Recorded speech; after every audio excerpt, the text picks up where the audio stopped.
Tahun keempat pernikahan dengan musuh bebuyutanku, dia kehilangan ingatannya dalam kecelakaan mobil, terjebak di masa sebelum kami menikah. Melihat cincin kawin di jariku, dia mengejek, "Siapa yang sial banget sampai nikah sama kamu?" Selamat datang di channel Cerita Novel Harian. Subscribe untuk mengikuti semua cerita luar biasa kami. Cerita dimulai. Aku melirik perban di kepalanya dan berpikir, "Bro, kalau aku bilang itu kamu, aku takut kamu bisa pendarahan otak." "Sudahlah, bukan kamu juga. Emangnya kapan kamu nikah?" 4 tahun lalu. Aku ngapain waktu itu? Aku tersenyum. "Kamu kasih aku angpau gede waktu itu." Dia menundukkan pandangan. "Itu nggak mungkin." Entah kenapa ada sedikit kesedihan di antara alis tampannya. Seperti yang kuduga, walaupun amnesia, cowok ini tetap susah dibohongi. Mengingat hubungan kami, mustahil dia kasih aku angpau. Dia lebih mungkin masukin obat pencahar ke semua makanan tamu biar pernikahanku jadi bahan tertawaan sepanjang masa. Melihat dia berdiri bengong, tanganku bergerak lebih cepat dari otakku. Aku langsung mencubit pipinya. "Ayo pulang, pulang." Matanya tiba-tiba bersinar, seolah melihat secercah harapan lagi. Aku buru-buru cari alasan dalam kepalaku. "Keluarga Siregar sudah bangkrut. Kamu sekarang jadi pembantuku." Sudah hampir hancur sejak awal. Akhirnya Samuel benar-benar runtuh total. Di momen itu, aku menjalankan peranku dengan sepenuh hati. Semua pembantu rumah sudah kuberi pengarahan sebelumnya. Kami juga sudah kompak dengan orang tuanya. Samuel harus istirahat dulu di rumah. Jadi untuk sementara kami bohongi dia. Supaya dia nggak stres mikirin perusahaan. Waktu dia masih di mobil, masih berharap-harap cemas, dia menelepon orang tuanya buat memastikan. Jawaban yang dia terima, "Nak, keluarga kita benar-benar bangkrut." Dia menurunkan ponselnya, matanya sedikit memerah. Mantan anak muda yang sombong itu sekarang beneran jadi pemuda kere tanpa apapun.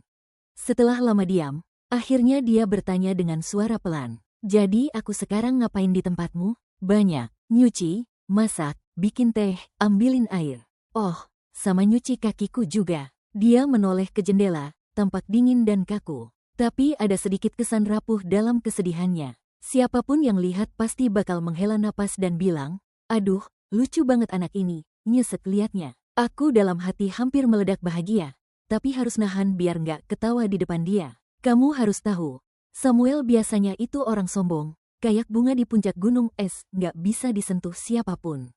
Hidupnya kayak orang pilihan langit, penuh keberuntungan, seperti naga yang terbang menembus awan. Hidupnya penuh kilat dan cahaya." Aku dulu pernah bilang, satu-satunya saat Samuel bakal nangis karena aku, mungkin cuma di pemakamanku. Ucapan itu pernah sampai ke telinganya. Dia cuma senyum dan jawab, "Kepedean. Di pemakamanmu, aku paling cuma nyalain petasan." Melihat dia sekarang jadi selemah ini tuh rasanya memuaskan banget. Aku menahan tawa. Sepanjang perjalanan pulang, sesampainya di rumah aku langsung ke ruang kerja untuk mengurus dokumen-dokumen yang menumpuk. Saat kembali ke kamar, aku tiba-tiba melihat Samuel berdiri di dalam kamarku. Di depannya ada baskom berisi air untuk cuci kaki. Dia berdiri bengong di situ, dan aku langsung merasa nggak enak begitu melihat apa yang dia pegang di tangannya, itu piyama dia. Kalau ada satu hal yang pasti dari Samuel, dia orang yang setia pada kebiasaan. Satu piyama itu bisa dia pakai dari kuliah sampai 4 tahun setelah menikah. Dia menoleh ke arahku, matanya sempat dipenuhi kebingungan. "Kamu kan udah nikah, kenapa barang-barangku ada di kamarmu?" Aku tersenyum dan melangkah maju, menarik kerah bajunya agar lebih dekat. Ujung telinganya langsung memerah, dan dia buru-buru mengalihkan pandangan dengan canggung. Ngapain kamu?" Ujung jariku membentuk lingkaran di dada bidangnya. "Setelah menikah, suamiku terus di luar negeri. Malam-malam itu sepi, kamu tahu, dan aku juga butuh seseorang buat bantu memenuhi kebutuhan fisikku." Mendengar itu, dia langsung terpaku, syok. "Jadi aku ini, selingkuhanmu?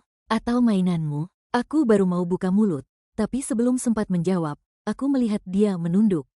Sudut matanya terlihat sedikit muram. "Mainan juga nggak apa-apa," suaranya terdengar sendu. Saat itu dia terlihat begitu kesepian dan menyedihkan, sampai aku sempat bertanya-tanya, apa aku terlalu keterlaluan ngeledeknya. Samuel itu orang yang punya harga diri tinggi. Bangun-bangun tahu-tahu jadi pembantu, sekarang malah paruh waktu jadi simpanan. Bukankah itu pukulan telak? Tapi di detik berikutnya, aku langsung ditarik ke dalam pelukan seseorang, erat dan penuh tekad. Bibirnya menyergap bibirku, tanpa memberi ampun.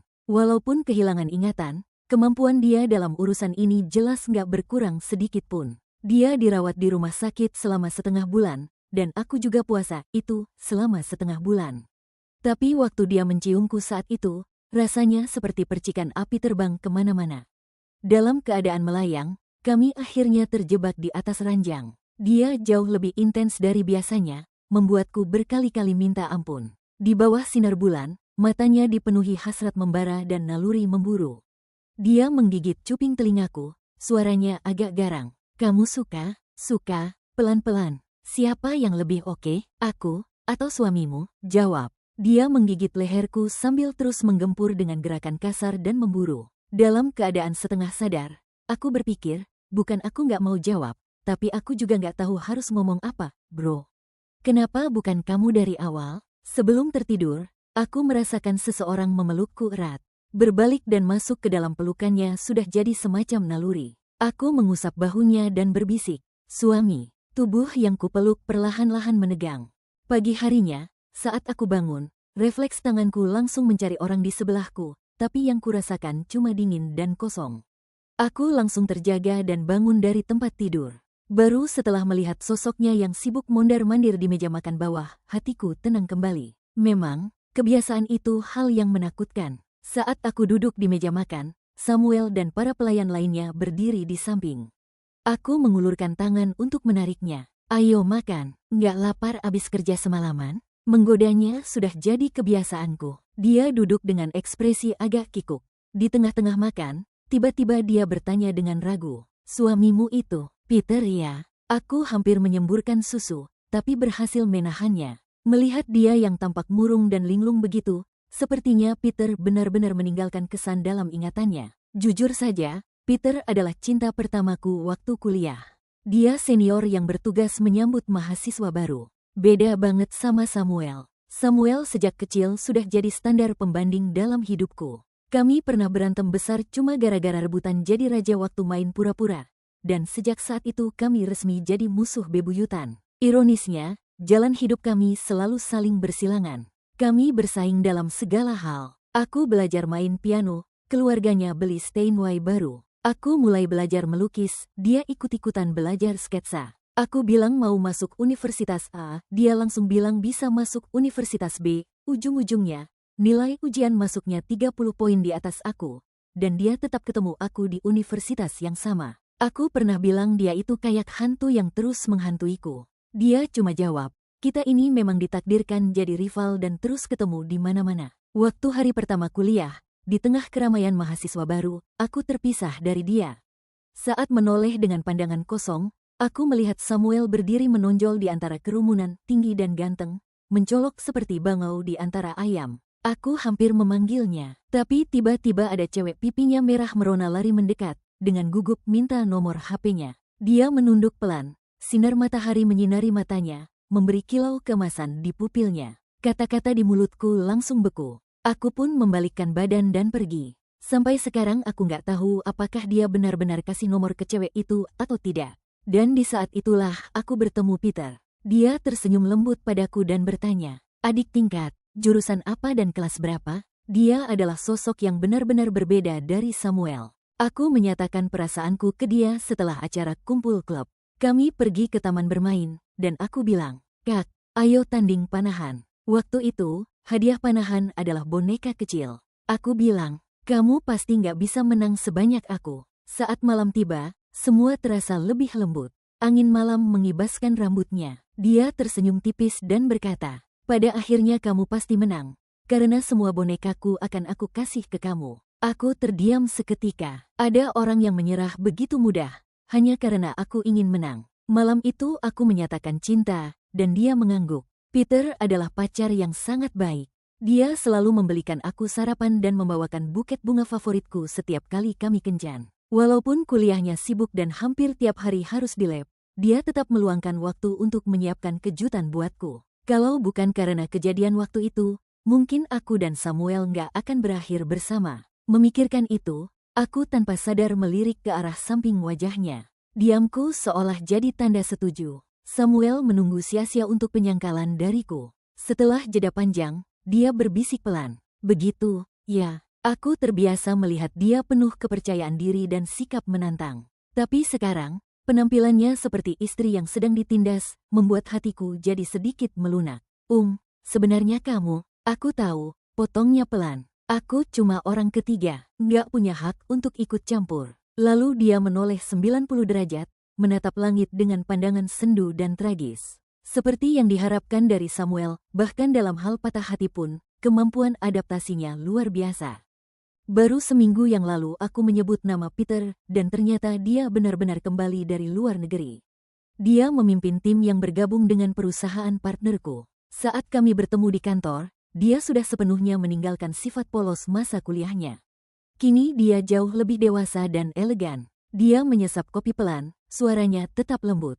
Clara, aku selalu merasa berutang permintaan maaf padamu. Dulu, saat Peter memutuskan pergi ke luar negeri, aku bilang ingin ikut dengannya. Tapi saat itu dia jarang sekali bicara padaku dengan serius. Waktu itu dia berkata, Clara, aku nggak ingin hidupmu berubah cuma karena aku. Kenapa aku nggak boleh ikut, tapi dia boleh?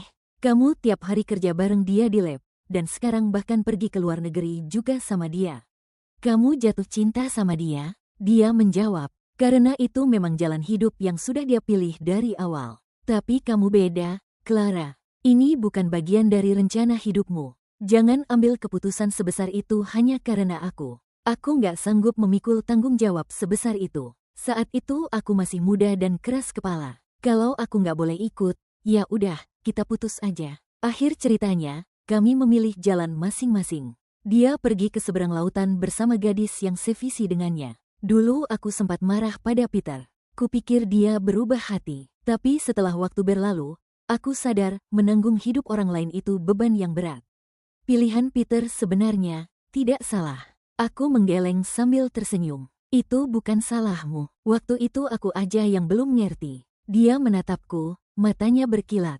Selama ini, kamu baik-baik saja? Aku mengangguk. Pandangannya jatuh ke cincin kawinku. Maksudku, kamu bahagia? Aku teringat seseorang di rumah yang tadinya terus merengek minta ikut pergi, tapi ditolak dan akhirnya kembali ke tempat tidur seperti istri kecil yang kecewa. Suaranya sedih. Iya, aku cuma simpanan yang gak bisa diumbar ke publik. Aku tersenyum tipis. Sangat bahagia. Alis Peter sedikit bergetar, menahan kecewa. Setelah diam sejenak, dia bicara lagi. Sebenarnya, aku tahu soal pernikahan kilatmu. Cuma 2 bulan setelah kita putus. Waktu itu aku sempat ingin kembali nyari kamu, tapi ternyata sudah terlambat. Aku selalu merasa, aku yang bikin kamu ambil keputusan tergesa-gesa. Saat dia menatapku lagi, mata jernihnya memancarkan keraguan dan keteguhan. Semuanya masih bisa diperbaiki. Kata-katanya membuatku panik. Tanganku tak sengaja menyenggol cangkir kopi, dan cairan panas langsung menyiram punggung tanganku. Kulitku seketika memerah dan bengkak. Peter langsung berdiri dan menggenggam tanganku. Tiba-tiba, brak, terdengar suara benda jatuh dari arah pintu. Sebuah wajah tampan muncul di celah pintu yang terbuka sedikit. Astaga, itu suamiku yang amnesia. Dari sudut pandangnya, yang dia lihat, Peter sedang menggenggam tanganku. Kami berdua saling menatap penuh cinta dan berbisik manis. Matanya memerah, bibirnya terkatup rapat, air mata menggantung di matanya. Wajahnya tampak begitu menyedihkan dan rapuh. Bagi dia, situasi ini terlihat seperti gadis peliharaan yang naik kasta lewat ketampanan, sedang tertangkap basah oleh pasangan sah yang tiba-tiba kembali ke istana. Dengan paksa menelan harga dirinya, dia bicara dengan suara serak. Maaf sudah ganggu. Lalu dia berbalik dan pergi. Hei, Samuel. Aku langsung menarik tanganku dan berdiri, mengejarnya. Dengan tinggi badannya dan langkah panjangnya, aku harus setengah lari untuk menyusulnya sampai ke depan lift. Para karyawan pura-pura sibuk bekerja, tapi mata dan telinga mereka jelas tertuju pada drama yang terjadi di depan mereka. Aku terus mengejarnya sampai emosiku mulai naik. Aku meraih pergelangan tangannya dan memutarnya agar menghadapku. Aku bilang, kata-kataku langsung terhenti. Mata merahnya, ekspresi tersinggung dan terluka, seperti hantaman mendadak ke dadaku. Amarah yang tadi sempat muncul langsung menguap. Naluriku bergerak lebih dulu, aku mengangkat tangan dan menyentuh wajahnya. Aduh, kenapa kamu gitu? Merasa tersakiti, dia menepis tanganku. Suamimu udah balik, aku pergi aja. Jangan pergi, dengar aku dulu. Yah, mungkin memang waktunya jujur. Kamu itu sebenarnya suamiku yang sesungguhnya. Walaupun aku suka ekspresi dia yang lemah dan tak berdaya begitu, tapi melihat dia segalau itu bikin hatiku nggak tenang juga. Sebenarnya, kamulah. Belum sempat aku menyelesaikan kalimatku, Peter menyusul kami. Samuel, lama nggak jumpa. Peter mengulurkan tangan. Samuel menatap tangan yang terulur padanya. Raut sedih tadi sudah ia sembunyikan, digantikan wajah dingin dan angkuh. Harga diri, bahkan sebagai pria lain sekalipun, Samuel tetap menjaga martabat.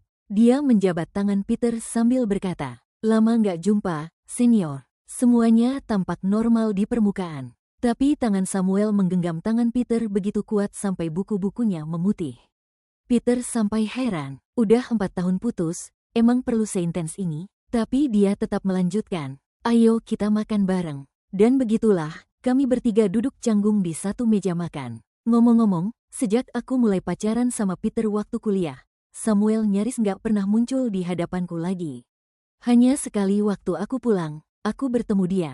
Dia bersandar di mobilnya, merokok.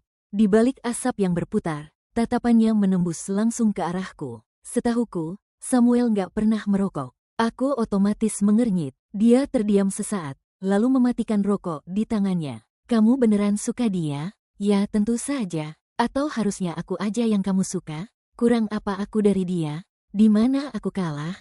Cahaya bulan menyinari wajahnya yang tampak sepi dan dingin. Dia hanya bergumam pelan, Lalu dia masuk ke mobil dan pergi, menghilang dalam gelap. Setelah itu, kami hampir tak pernah bertemu lagi. Dua orang yang dulu merasa dunia terlalu kecil karena terus bertabrakan, ternyata begitu satu pihak berhenti berusaha, mereka benar-benar bisa tidak bertemu lagi. Untuk menghormati tamu, aku membiarkan Peter memesan makanan lebih dulu. Tapi saat dia menyebut beberapa nama menu, ekspresi Samuel langsung makin dingin. "Kamu nggak tahu ya, dia udah nggak suka makanan pedas sekarang?" Peter terdiam sejenak sambil menyerahkan menu. "Maaf, aku kurang yakin. Berarti kamu nggak peduli sama dia sama sekali?" Bahkan Peter yang biasanya tenang dan fasih bicara, sekarang mendadak kaku. Peter berpikir, "Loh, gue kan mantan. Lu suaminya. Emangnya gue harus peduli?" Sementara itu, Samuel menatap ekspresi Peter yang bingung, dan kemarahannya makin menjadi. Seolah-olah ingin berkata, "Kenapa orang yang segitu nggak pedulinya sama dia bisa nikah sama dia?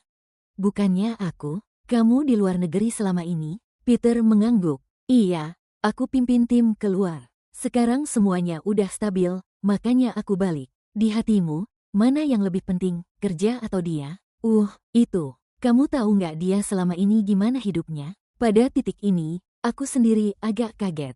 Tunggu, gimana ceritanya aku bisa sampai ke situasi kayak gini? Baru aku sadar, dari sudut pandang Samuel saat ini, aku pasti tampak seperti istri yang diabaikan. Suami selalu pergi, cuek, meninggalkanku menghadapi malam-malam sepi sendirian, sampai akhirnya mencari pelarian lewat hubungan terlarang. Terdengar cukup menyedihkan juga sih. Peter juga tampak bingung. Aku juga nggak benar-benar tahu. Maaf, ada yang terasa janggal. Aku buru-buru menyendokkan makanan ke piring Samuel, mencoba menyumpal mulutnya supaya diam. Tapi dari cara aku memperlakukan dia dengan begitu perhatian, Samuel justru semakin berpikir. Ekspresinya rumit, seolah sedang memikirkan sesuatu dalam-dalam. Tiba-tiba, sorot matanya berubah, bersinar tajam. Aku langsung waspada. Jangan-jangan dia mikir apa lagi nih? Lalu dia berkata dengan tenang, "Kamu pasti bakal kehilangan dia kalau begini terus.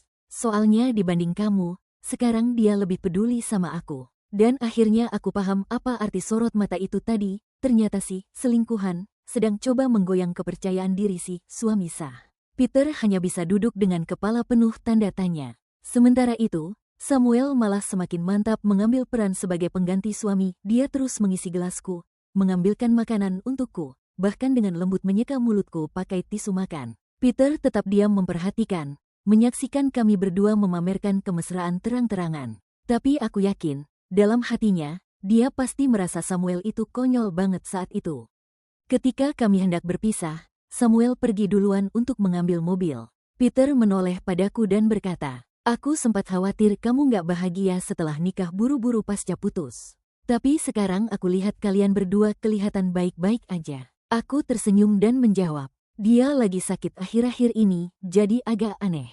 Tapi, iya, kami memang baik-baik saja. Peter tersenyum samar. Clara, sebenarnya, aku cukup galau buat balik kali ini. Takut kamu nggak bahagia.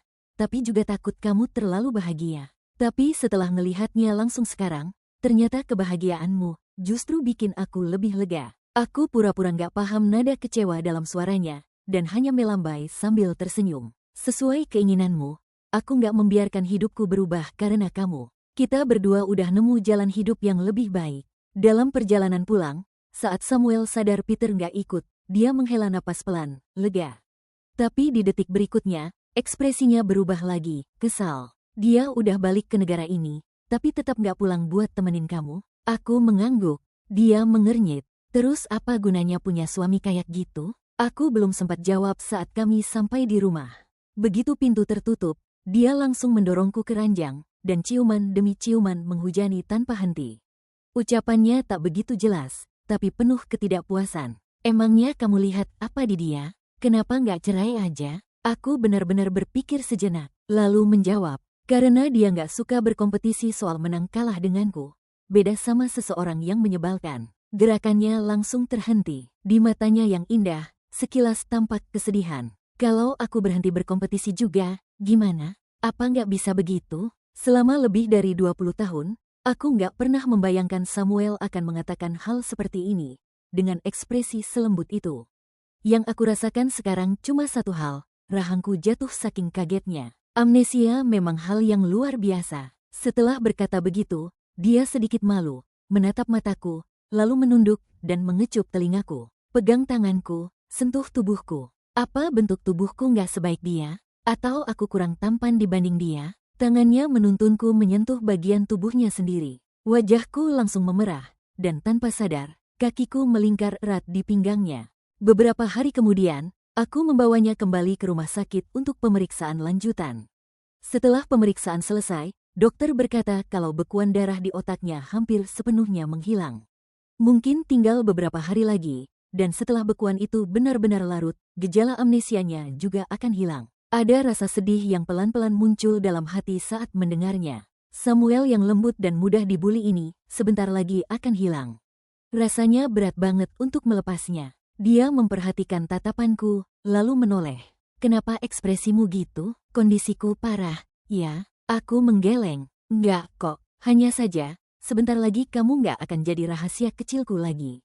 Kamu akan benar-benar jadi suamiku lagi, pikirku dalam hati. Aku langsung memeluk Samuel erat-erat, tanpa sadar bahwa ekspresinya berubah. Samuel berpikir, suaminya udah balik, dia benar-benar nggak butuh aku lagi. Tapi yang kurasakan hanyalah pelukannya yang semakin erat dan kuat, seperti sedang memegang bara terakhir yang tak ingin dilepaskan. Beberapa hari kemudian, konferensi pers mengenai proyek kerjasama baru pun digelar.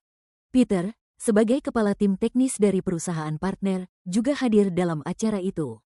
Media sudah datang lebih awal, dan sesi wawancara langsung pun disiarkan secara live. Aku menjawab semua pertanyaan media dengan tepat, demi membangun antusiasme terhadap proyek baru ini. Di akhir sesi, media mulai menyinggung soal hubungan pribadi. Nona Clara, Anda dan suami dikenal sebagai pasangan harmonis di dunia bisnis. Apakah Anda sempat berdiskusi dengan suami sebelum memutuskan kerjasama ini? Gelar pasangan harmonis itu, kedengarannya agak konyol juga sekarang. Gelar itu muncul sekitar tahun kedua pernikahan kami. Malam itu kami menghadiri sebuah pesta. Hujan turun, dan mobil terparkir di halaman, sekitar 50 meter dari pintu masuk. Samuel menggendongku, satu tangan memeluk lehernya, tangan lain memegang payung hitam. Aku bersandar manja padanya. Foto itu diambil dan disebarkan online, diberi latar musik yang dramatis. Kami jadi viral. Setelah identitas kami terungkap, netizen ramai berkomentar bahwa cinta sejati masih ada bahkan di kalangan orang kaya. Padahal, kenyataannya, gendong aku. Kaki kamu kenapa? Patah. Sepatuku mahal, nggak boleh basah. Mau gendong apa nggak? Kalau nggak, biar Jimmy aja yang gendong. Jimmy itu bodyguard kami. Dia mendengus dingin, keluar mobil duluan, lalu menggendongku di tengah angin dan hujan, sementara aku memegang payung santai-santai. Saat mengingat Samuel, sudut bibirku terangkat sedikit. Suamiku bantu brainstorming ide juga, kok. Baik dalam kehidupan pribadi maupun karir, dia udah bantu aku banyak.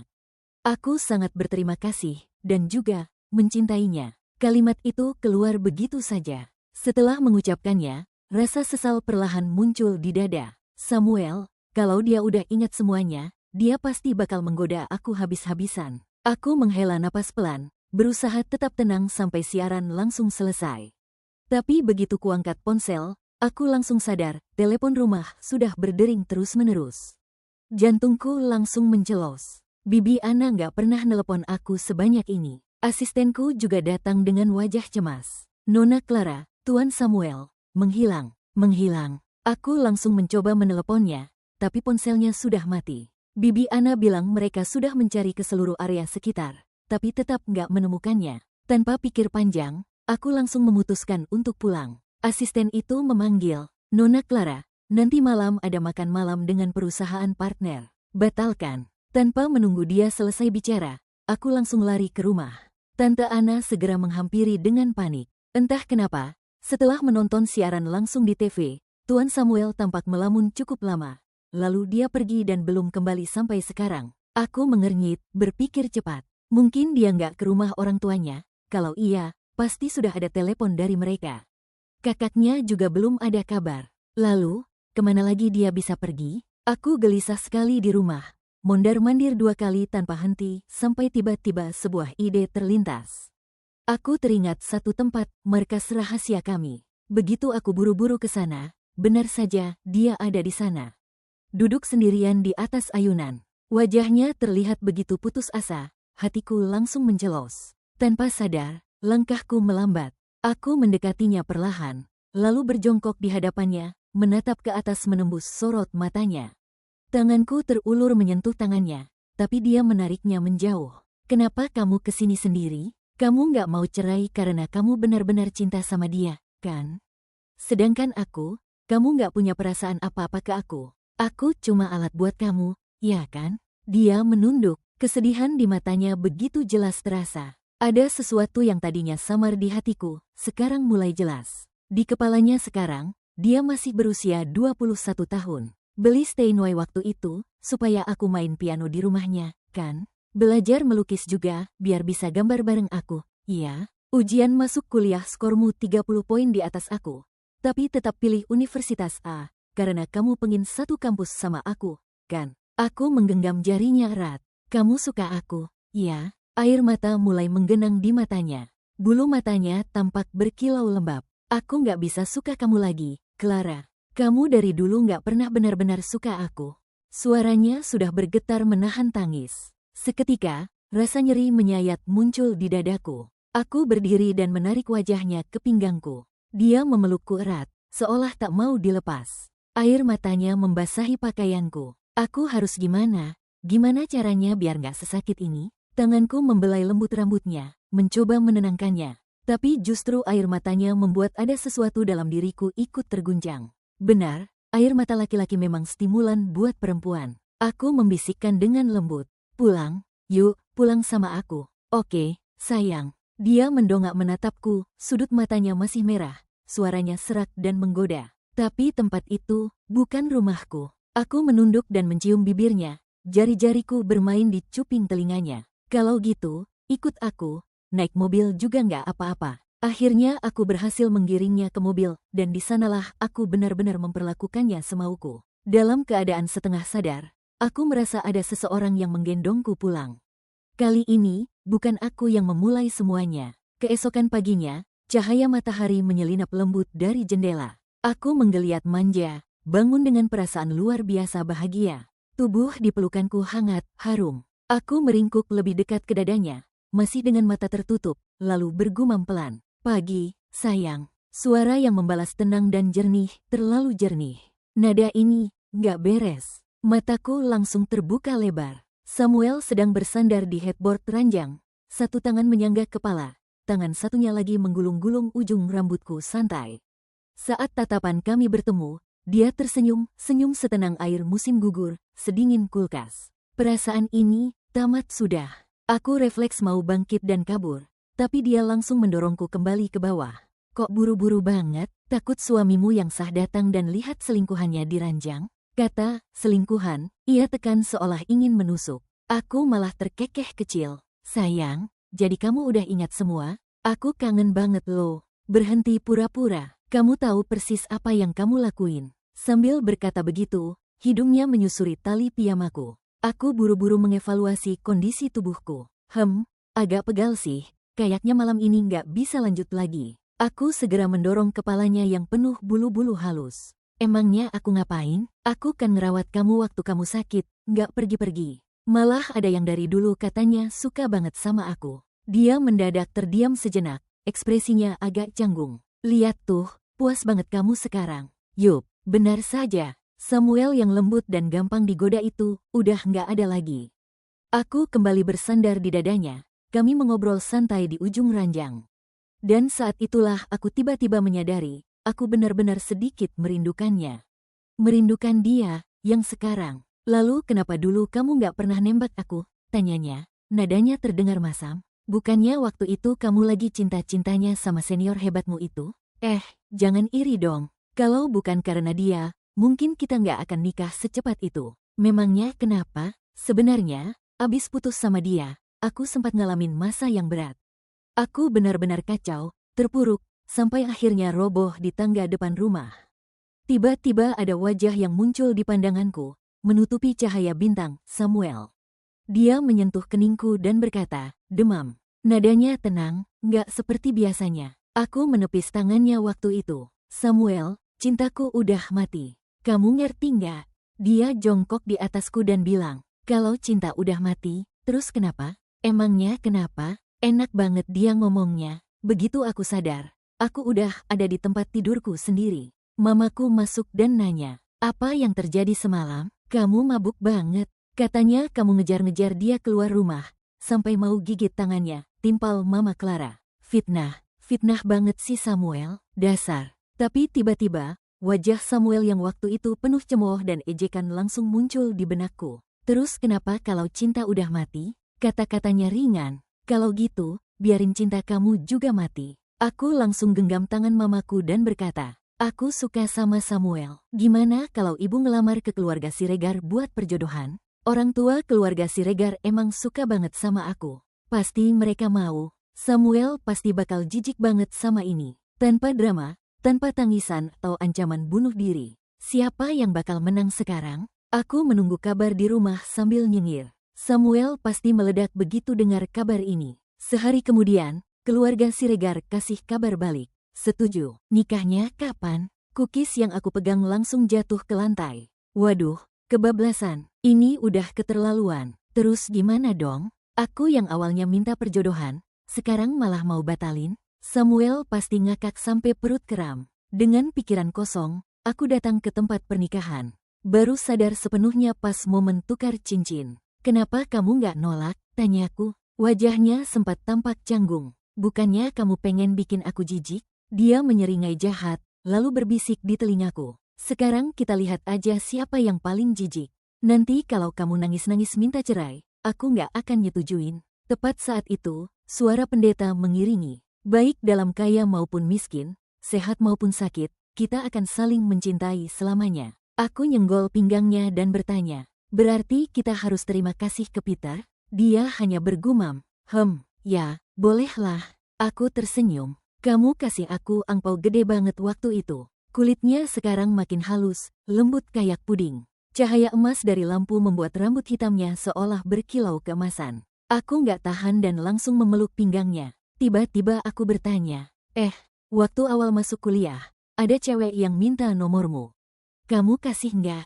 Dia menyipitkan mata, senyum licik seperti rubah. Rahasia. Dan waktu itu, dia pernah menunjuk ke arahku di tengah kerumunan orang, lalu bilang, itu, cewek yang aku suka. Tamat. Terima kasih sudah menonton. Semoga hidupmu indah, dan sampai jumpa di video selanjutnya.